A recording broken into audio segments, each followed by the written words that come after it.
Hello and welcome to DueDeck tutorials. In this video, we are going to take a look at the dashboard of DueDeck and explore what we can see there and what it has to offer. Let's get started. So once we log into DueDeck, this is the view that we get. Keep in mind it's a demo account, so excuse us for the data. So right at the top, the first thing that you'll notice is today's date and time. Since our work revolves around dates, it's quite helpful to have it right in front of us on the dashboard. Jumping into the daily activities, the first thing that you see is these service cards with services that are due this month. Let's say it is February 2024, so you'll be able to see all the services that are due from 1st Feb 2024 to 28th Feb 2024 in this section. The cards display the service name, due date and task count for this specific service. If it's due today, the card is blue with the label as due. If the date has lapsed, the card turns orange with the label changing to overdue. And for the tasks that are due in the coming days, you can see them in green and with the label as upcoming. Now let's say you have to work on a specific service. For example, this card, TDS payment. You can click on view more and you will be taken to the list of all the tasks that belong to TDS payment in the month of February, that is this month. Here you'll be able to see the tasks based on the client name, and you can monitor or update the status of the task, including whom the task is assigned to, document status, task progress, billing amount, billing firm, how much time you or your employees are spending on this task, and so on. You can also explore and edit the task in detail, but we'll look at it in another video which will be solely dedicated to tasks. Coming back to the dashboard, let's explore what's below. So this section is all about knowing the progress of all your tasks. The tasks are sorted for you on the basis of clients that you're serving, the services itself, employees to whom they are assigned, which tasks have received notices, and subtasks.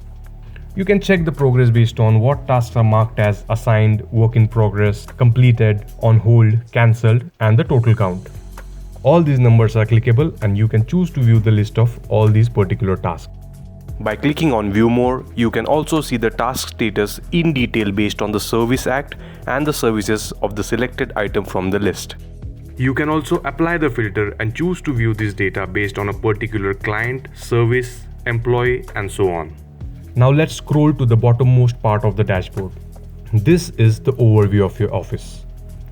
Here you can check your team attendance, like how many are present, how many are absent, due and overdue tasks, due notices like today or in the next 7 days, client documents, how many are pending in stores or outward, how much the payment of your fees is overdue and how much is receivable.